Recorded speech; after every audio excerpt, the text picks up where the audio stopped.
Okay, so welcome everybody to the last meeting of the GOCC before our summer break. I'm really excited to introduce Libby Farrell, who's another University of Minnesota student. She's going to talk today about how to count with cluster algebras. Before we start her talk, I just want to say, feel free to ask questions in the chat. We're always excited to hear what you guys have to say, if you're confused. Everyone has something to add and nobody has all the answers. So without further ado, let's start our talk. Great, thank you. And thank you to the GOCC for having me. So this is going to be an expository talk, which follows pretty closely along with this root systems and generalized associahedra by Fomin and Reading. And so I guess a little background. I just learned about cluster algebras this semester, and this was one of the first things that I read, and I was really excited about it and wanted to share with some other people who might be interested. I think they tell like a really great story in this article. And also, one of the reasons I liked it so much is they kind of answered a question that maybe I was too afraid to ask, which I knew cluster algebras were combinatorics because everyone told me that they were, but when I first learned about them, I didn't really see, from what I knew about cluster algebras, from what I knew about combinatorics, I didn't really see much of connections, and they kind of really described some of, just a few of these connections in a really nice way. Okay, so with that being said, kind of the goal of this talk then is to answer two questions. The first of which being, well, what are cluster algebras? And the second of why are they combinatorially interesting to us? And is kind of hinted in the title, we'll do this in kind of a classical way by talking about some counting problems. Also not mentioned in the title, but we'll also talk about some family of polytopes called associahedra along the way. And so just an outline, first I'm going to introduce a counting problem, which will help introduce the associahedra. Next, I'll define cluster algebras and we'll do some examples. Third, I'll introduce exchange graphs of cluster algebras, and that's going to be kind of our bridge, which will connect cluster algebras with the associahedra. And then fourth, I'm going to talk about generalized associahedra, and we'll kind of bring it back to that counting problem that we started out with.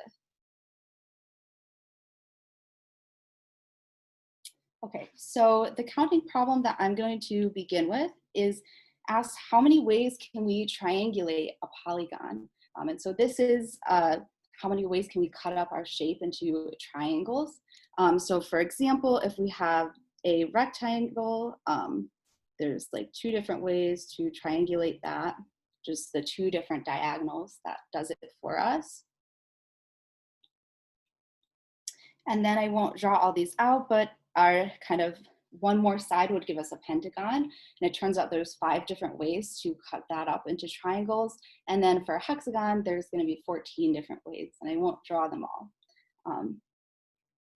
And then a seemingly unrelated counting problem asks how many ways can we parenthesize or add parentheses to some non-associative product. And so our first case, if we just have 3 factors, A, B, and C, there's 2 different ways to add parentheses to that. If we have 4 factors, there ends up being 5 ways to add those 2 sets of parentheses. And then we see that in the next case, we have 14. So these problems sound like they're asking very different questions, but we see the numbers 2, 5, and 14 coming up in both. So that kind of hints to us they might have the same answer. And you might even recognize these numbers 2, 5, and 14. And that's because it's the Catalan numbers, the number of triangulations of an n+3gon, and the number of parenthesizations of a non-associative product of n+2 factors is given by these Catalan numbers. And so these are like kind of really iconic set of numbers in combinatorics. Kind of one of the things when we start asking all these counting problems is that a lot of the same numbers answer a lot of very different questions. And so Catalan numbers is kind of like a super iconic example of this. There's like literally hundreds of different things that the answer to some counting problem is these numbers. And so since these numbers count, or yeah, since these sets are counted by the same numbers, then we could create a bijection between them. So let's kind of describe how that works. So if we have a parenthesization of 4 different factors, we're gonna, that's gonna correlate to a triangulation of a 5-sided polygon. We have one more side. So the way that we're gonna do this, we have factors A, B, C, and D. And so we're gonna label 4 out of 5 of our sides with A, B, C, and D. And we're gonna leave one side empty. And now we have to relate the parentheses to diagonals of a triangulation, pairs of parentheses. So for example, this yellow pair of parentheses, how this is gonna work is we're gonna see that this pair of parentheses between A and B, this is between C and D. And so the corresponding diagonal is gonna go between the vertex between sides A and B and the vertex between sides C and D. And similarly for our blue set of parentheses, our left parentheses between A and B, so that's gonna be one side of our diagonal is gonna be between sides A and B. And then here it's to the right of D, and that's kind of why we included that empty side, so that it can be, the vertex can be between sides D and then like this empty side. And similarly, like for this example, when we have one parenthesis to the left of A and the other between B and C, that's going to correspond to that diagonal there.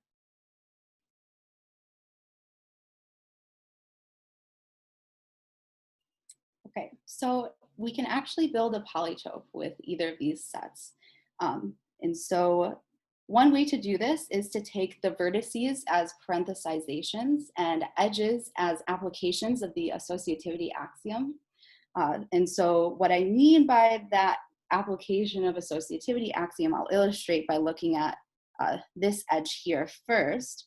And so we see on the inside, we have factors A, B, and C, and we switch our parentheses from multiplying A and B first to multiplying B and C first.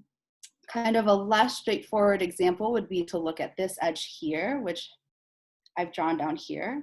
And so in this case, we're considering A times B as one whole factor so that we can kind of re-parenthesize to multiply C and D first versus AB times C. And of course, we had that bijection with triangulations, so we're also going to be able to construct this that way. And so here our vertices are going to be triangulations, and our edges are what I'm going to call flips of diagonals. And so to illustrate, I'll look at this edge here. And so when we flip a diagonal, so every diagonal in these triangulations is the diagonal of some quadrilateral, and quadrilaterals always have 2 diagonals.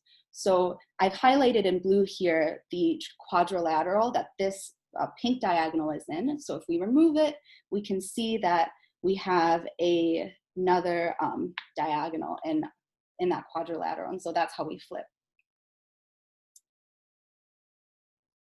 And so these polytopes are called associahedra. And so that associahedra, that name comes from this construction of using the parenthesizations and like reassociating / applications of the associativity axiom that are the edges. And so this is the associahedra for n equals 2. It's like this pentagon shape. But for the n equals 3, that's triangulating a hexagon, and the edges are again flipping diagonals. This is what that looks like. And so this should have 14 vertices, one for each of those triangulations.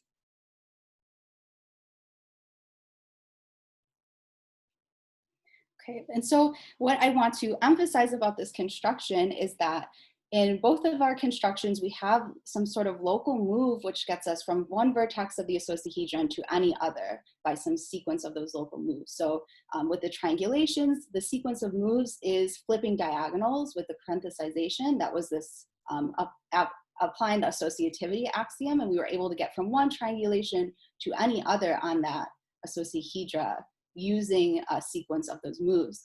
And so this is actually the cluster algebra structure showing through. And so we'll see this later, when we connect the cluster algebras with associahedra kind of more specifically. But that's what I want to highlight about this construction. Does anyone have any questions so far? I have the chat up so I can see those as well, but just, you know, feel free to interrupt.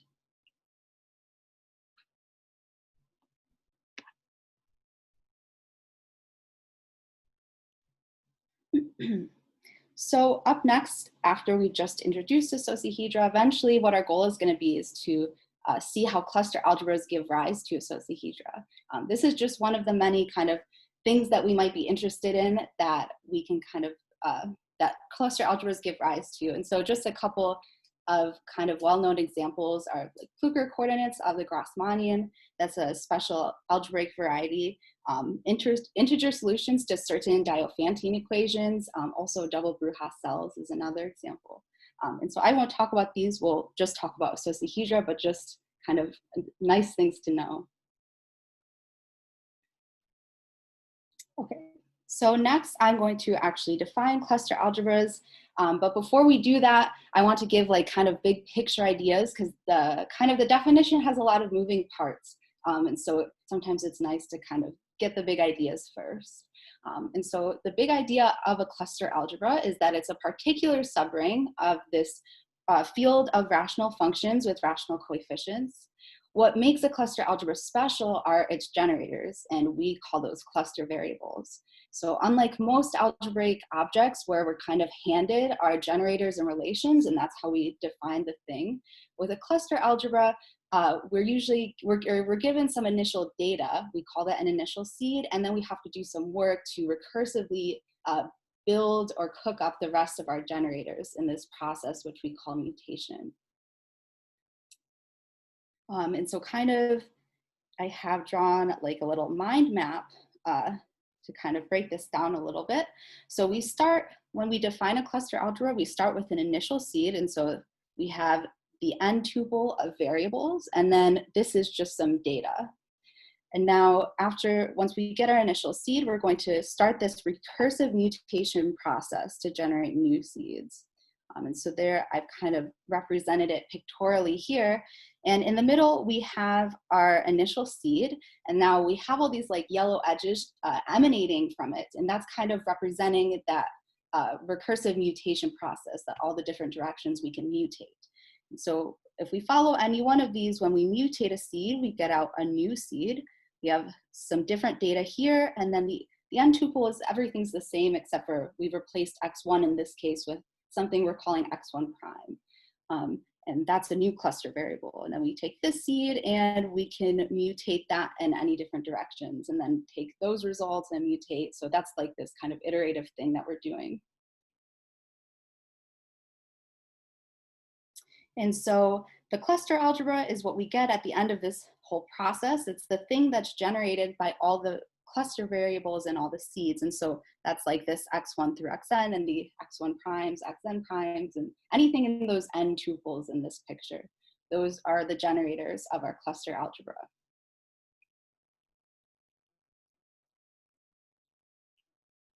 Okay, so now we'll actually get into kind of the nuts and bolts of things. So first thing we'll want to define is our initial seed. It has two things. One of them is called a cluster, and that's just our n variables.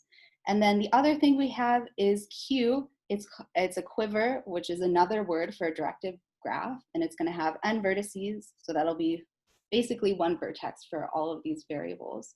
And we're also going to require that it has no loops and no 2 cycles. And here's an example of an initial seed. It just has 2 variables, and then our quiver has vertices 1 and 2 and just an arrow between them. And so the idea of these seeds is that the cluster, or this n tuple, is going to carry our cluster variables or our generators, and then the quiver is the data that's going to tell us how to mutate or how to build more generators. Does the quiver have to be connected? That's a good question. I don't think so, but maybe. I think if it's not, then you can just sort of understand the connected components separately. Yeah, so I think if you have disconnected components, then really your overall algebra is like a product of these smaller algebras. Thank you. Yeah, so, right, so now we're gonna talk about the mutation. This mutation, we input a seed as well as some k in 1 through n.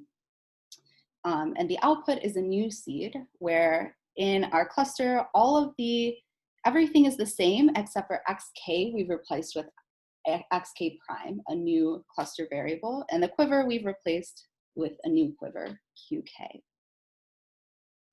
And so our xk prime is going to be this rational function in terms of the original x1 through xn. And the way that we're going to determine what xk prime is by looking at our quiver. And so we're going to look at our quiver and ask what's pointing at k and what's pointing away from k. And so we're going to have one product of everything all I that have an arrow pointing at k, that's going to contribute an xi to that product. And then the other product, any arrows from k to I pointing away from k, that's going to contribute an xi to that product, and then divide the whole thing by xk, the original xk. And so our qk is obtained from our original quiver q by kind of doing this. We have like a little algorithm how we do this. So for any arrows I to k to j, k was that special number that we picked in the beginning. We're going to add an arrow that kind of just circumvents, goes from I to j. If we created any 2 cycles in step 1, we'll delete them. And then any arrows pointing into k or pointing out to k, we're going to reverse those. And so we see that picking this k in the beginning is really important. It's the reason that we had in that mind map picture all of the yellow edges emanating from our initial seed, because depending on which k you choose, we get a different mutation, a different result.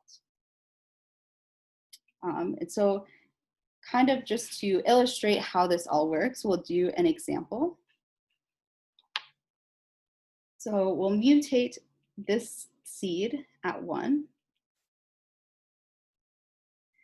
And so we know that we're going to leave everything in our cluster or in our tuple alone except for x1. We're going to replace with something new that we're going to use this formula along with our quiver to determine. So we're going to look at our quiver and ask what's pointing at 1 and what's pointing away from 1. There's nothing pointing at 1, so that's an empty product. And then pointing away from 1, we have an arrow going to 2. So x2 is going to be in our second product. And then divide the whole thing by x1. Now we also have to mutate our quiver, and we only have 1 arrow, so the kind of the first 2 bullets of this process don't really apply to us. So we just focus on the third, which is reversing any arrows going in or out of 1. And so when we reverse this arrow, this is our resulting quiver. And we'll do one more mutation. We'll mutate the seed that we just got at 2, just to illustrate when it's not an initial seed, how the mutation looks like. So again, we're going to leave our first component alone because we're mutating at 2. Now for our second, we need to look at this quiver and say what's pointing at 2, what's pointing away from 2. There's nothing pointing at 2, so that's an empty product. And then pointing away from 2, we have an arrow going to 1. So we're going to put our kind of what's in the x1 place of our seed, and then divide the whole thing by x2. And we can kind of simplify this.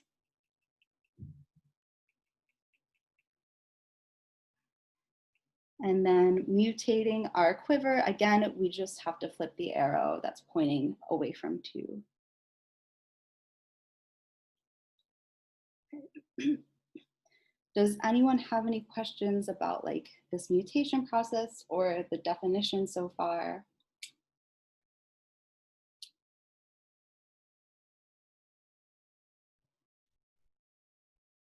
Okay. So one thing that I want to note is that mutation is actually an involution. So if we have a seed and we mutate it at k and then mutate the resulting seed at k again, we're going to get back to our original seed. So, you know, if we were here and we mutated this seed at 1, we're going to get this. It's kind of like its own inverse. And so here I've kind of just fleshed out our example a little more. And I've stopped here just because based on how my quiver looks and how my seed looks, I know I'm not going to actually generate any new cluster variables. And so in this case, just a reminder, our cluster variables are anything that we get in these tuples in this mutation process. So in this case, here are 5 cluster variables. And our cluster algebra then is what's generated by those cluster variables. So we've like done a whole example of a cluster algebra. And so in our case, this mutation process, we could only generate so many seeds, but we could imagine that we could get infinitely many seeds, and that does happen.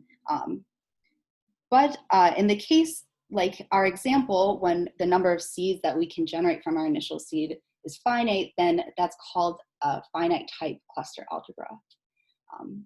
And so questions that we might want to know is like, can we classify these? Do we know what they look like? And the answer is yes. And in fact, cluster algebras of finite type are classified by Dinkin diagrams.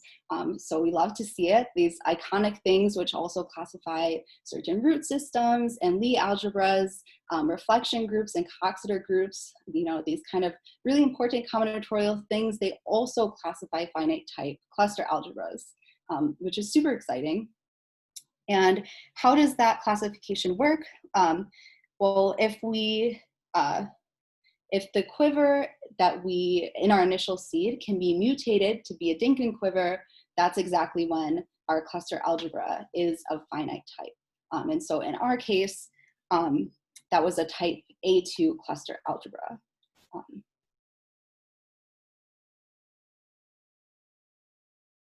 Okay, so next I will talk about the exchange graphs and relate them to associahedra.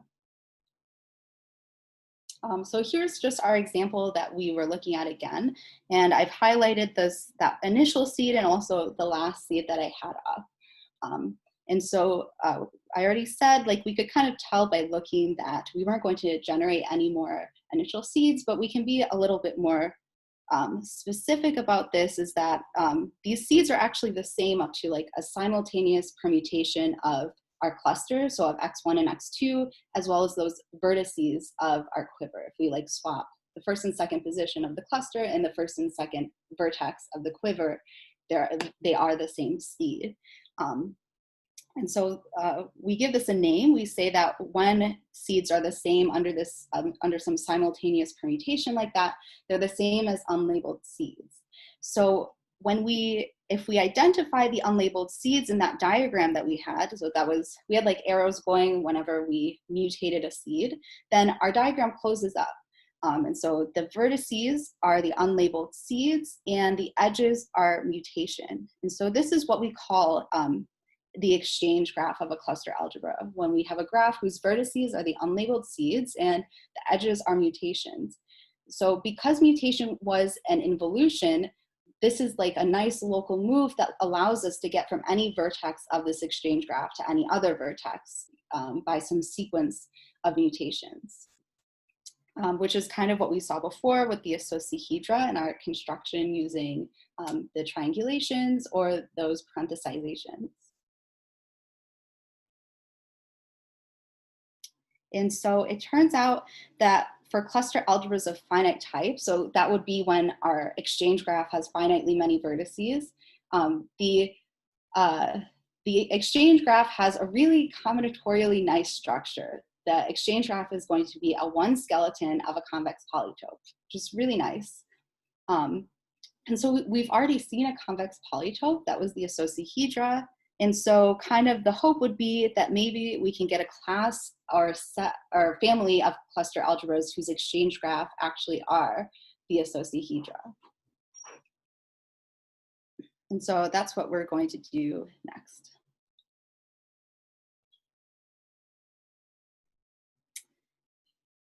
And so we're going to do this from cluster algebras from triangulations.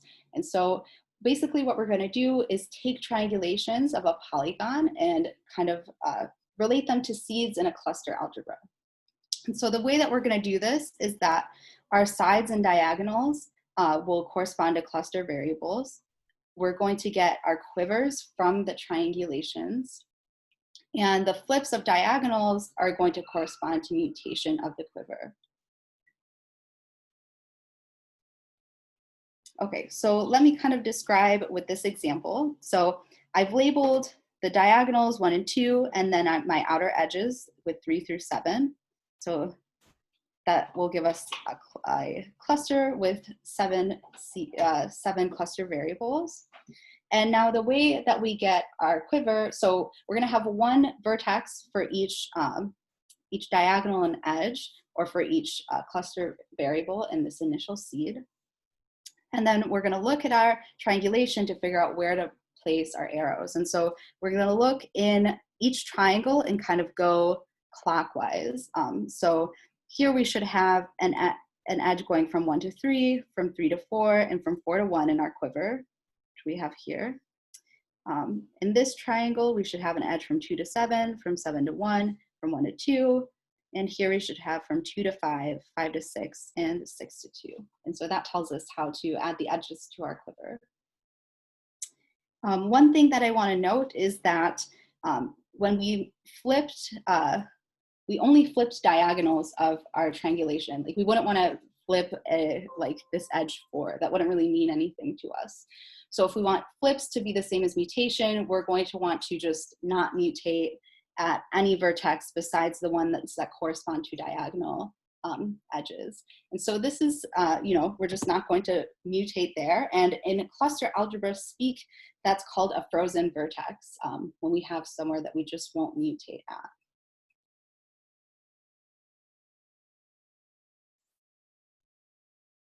Okay. So here we'll talk next about mutation and the relationship with the flipping. So here I've just drawn what we just did, where we have this correspondence between the triangulation, and then of course we could go kind of undo that and get the triangulation back from the quiver. And so now we have two different local moves. We have mutation and we also have flipping of diagonals.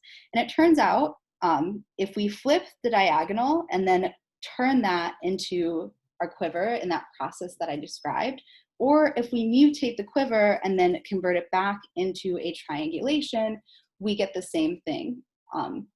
And so these two different local moves that we have are like completely compatible, or in other words, flipping is mutation. And so flipping was that local move which brought us to each vertex of the associahedra, and the mutation was a local move that brought us to each seed in the exchange graph of the cluster algebra.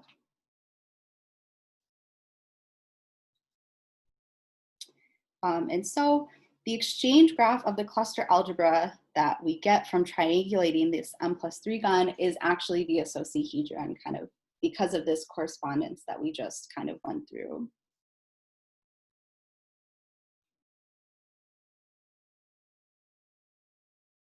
And in terms of the Dinkin classification, it turns out that it's the type A cluster algebras whose exchange graphs are associahedra. And so because of this fact, we define exchange graphs of any finite type cluster algebra to be generalized associahedra. Can you remind me what type A cluster algebras are again? So those are when our initial quiver can be mutated to be a Dinkin quiver, or like the non-frozen part, like I guess when we have this triangulation, this is what's type A, is that going from 1 to 2, and the rest, the frozen, we ignore in that like Dinkin type classification. So basically, if you look at only the non-frozen part, you want it to be a line? Yeah, it Yeah. should either be a path graph, or you should be able to mutate it to get a path graph. Okay, yeah, and that's the type A part that seemed familiar, but I guess I was confused by you just ignore the frozen part. Yeah. Mm-hmm. right. Yeah. Yeah, yeah, because it doesn't, classification. yeah, it doesn't, Yeah. yeah. It doesn't change the exchange graph. It'll change like how many cluster variables we have, because we start with 7 instead of in the case that we saw before, where it was just that x1 and x2, and that like kind of the pink part of that, just having 1 to 2 as our quiver. We had only like 5 cluster variables. So our cluster algebra will be different, but the exchange graph is the same.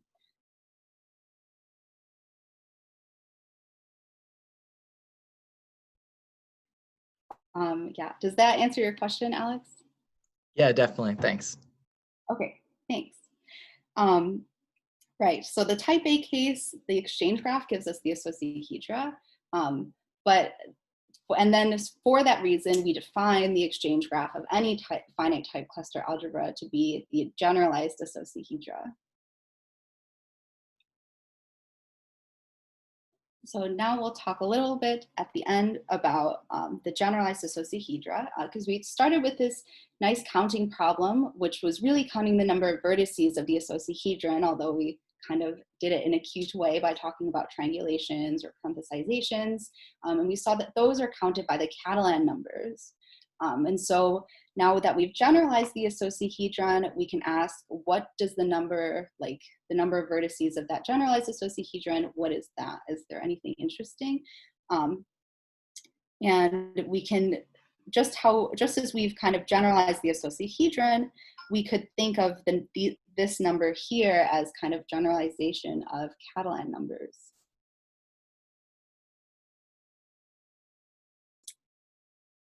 And so for our cluster algebra of finite type associated to root system phi, the number of vertices in its exchange graph is given by this n of phi, and it's this product in terms of h, the Coxeter number, and e sub I, the exponents of the corresponding reflection group. And so this is kind of what we can think of as generalization of the Catalan numbers, since this is the number of vertices of this generalized associahedron. And then here are some values, here are the values of n of phi for various root systems. So of course we see in the type A case is those Catalan numbers. And I think type B case, that polytope also has a name other than like the type whatever generalized associahedra. I think it's the cyclohedra. So this would be the number of vertices in the cyclohedra. And so of course we want to know like what kinds of things does this n of phi count? And so they kind of describe a handful of different things which these count, all related to this poset. To this root system phi. So the number of anti-chains in the root poset of that phi. Also positive regions in certain hyperplanes arrangements called the Xi hyperplane arrangements. Non-crossing partitions of the corresponding reflection groups. And there's also some connections to the Narayana numbers. Narayana numbers are used to kind of used to make one type of Q analog of Catalan numbers. There's a few different ways to do that, but this is one particular one. And there's some kind of just nice formulas with n of phi and Narayana numbers. Okay, and so I guess kind of to wrap up, we wanted to ask 2 questions, which first being, what are cluster algebras? And so we saw the definition, did some examples, and we saw that there are certain subrings of this field of rational functions. And the special thing about cluster algebras is that their generators are built with this special recursive process that we call mutation. Then we learned that finite type cluster algebras are classified by Dinkin diagrams, which is really nice. We've seen that classification in that classify a lot of different things that we care about. And then we finally used the exchange graph of finite type cluster algebras, and that allowed us to generalize these polytopes called associahedra, as well as Catalan numbers to arbitrary type.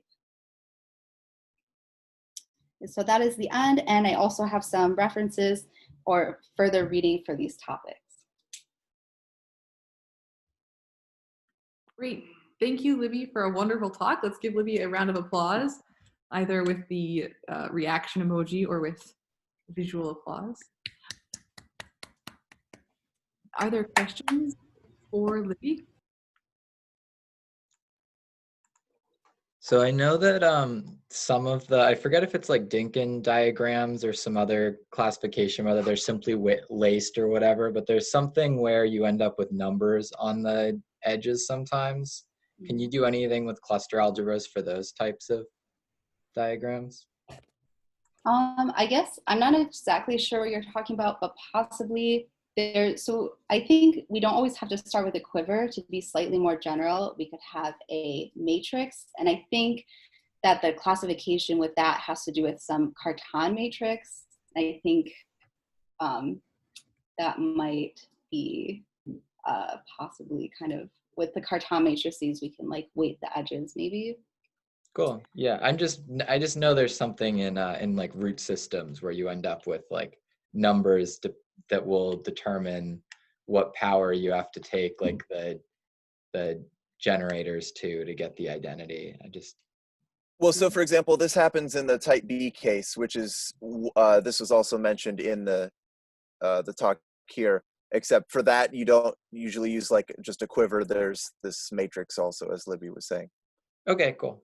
Thanks. Yeah, so cluster algebras can be defined more broadly. So it's not even true that every cluster algebra you would think of as a quiver, right? Because here the exchange matrices are skew symmetric, and you can have sort of skew symmetrizable and other sorts of things going on.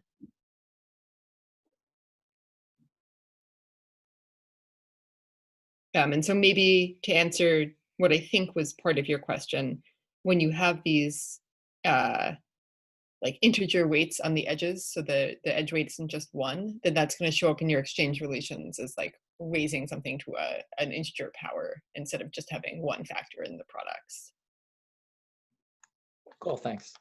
And there's some comments in the chat, but it's all just people who love the talk. So